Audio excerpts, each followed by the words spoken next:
Happy Thursday, kings and queens, saints and survivors. This is another beautiful day that the Lord has created. Let us rejoice and be glad in it. Let us take the opportunity to thank the Lord for just one more day on this time side of life. Let's continue to encourage one another, love one another, uplift one another, and help those that are in need in this year of our Lord 2020. You know one thing? Fear is a powerful thing. Fear can just paralyze us from our head to our toe. Whether it be the fear of being successful in our job, fear is successful in relationships with our family, and most importantly with our spiritual walk, fear of being rejected by the world. But guess what? We're going to have to overcome our fears because we didn't get that fear from God, which leads us to the topic of the day. What's holding you back from doing God's will? What's holding you back from doing God's will? We cannot let fear hold us back from doing God's will because fear didn't come from God. Fear came from the devil. 2 Timothy 1:7 says what? For God has not given us a spirit of fear, but of power and of love and of a sound mind. So if God gave us a spirit of love and of power and a sound mind, He doesn't give us a spirit. Where do you think we get that fear from? We get that fear from the devil. And we want to be associated with the devil. No one under the sound of my voice I know wants to go to hell. But if we have a fear of doing God's will, no matter what the reason is, we are not of God. We are of the devil. Because God has given us a spirit of fear, but of love, of a power, and of a sound mind. All right? Let's go to Matthew chapter 10. Matthew chapter 10. Matthew chapter 10, verses 28 reads this. And fear not them which kill the body, but are not able to kill the soul, but rather fear him which is able to destroy both the soul and body in hell. That's what we should fear. We should fear the Lord. We should be fearing friends, family members, co-workers, worried about what they think about us. They can't do nothing for us. They ain't got a heaven or hell to put us in. We about to throw our soul away, worried about what folks think. No, sir, no, ma'am. Not this one. You can like Brother Lewis Nelson or not. You're not going to get me to do things contrary to God's will. I fear him. I don't fear no man.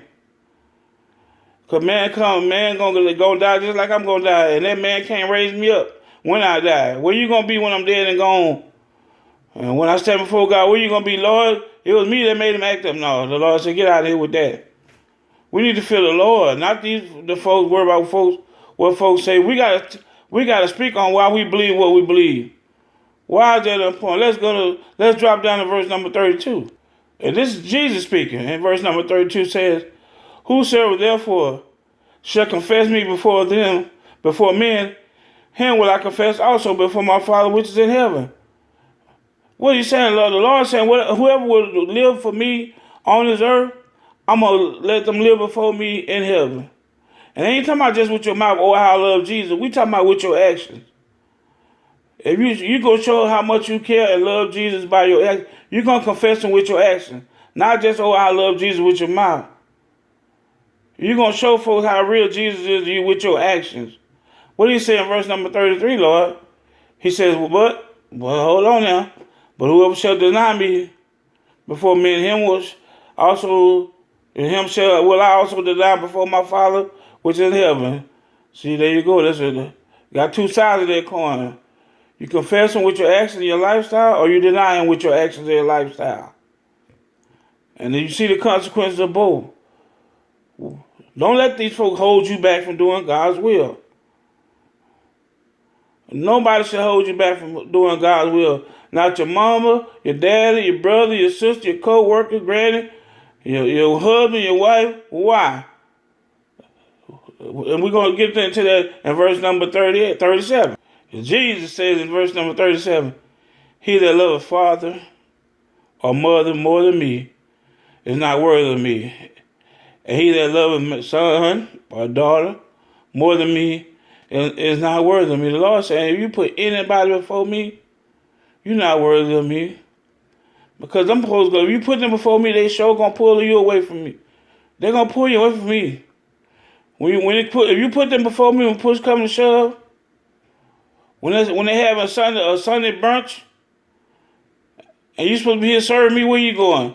You going to the Sunday brunch instead of being at church worshiping me. Right? If you put those folks before the Lord, they're going to have you doing things contrary to God's will. But not just other folk. Not only can you not put the other folk before the Lord, verse 38 in our last verse says this, and he that taketh not his cross and followeth after me is not worthy of me. The Lord says, listen, if you don't even put yourself behind me, if you don't even put me before your own self, you're not worthy to be called mine. Why should I give you a mansion, robe, and crown if you don't put me first? What's holding you back from doing God's will? Don't let nothing holding you back from doing God's will. Don't let them have fear of the rejection of this world. Fear God who can destroy the body and the soul in hell's fire. He didn't give you that spirit of fear. If you got the spirit of fear, remember the devil gives you the spirit of fear and say, get thee behind me, Satan. What's holding you back from doing God's will? Let it be nothing from this day forward. I love you and God bless you.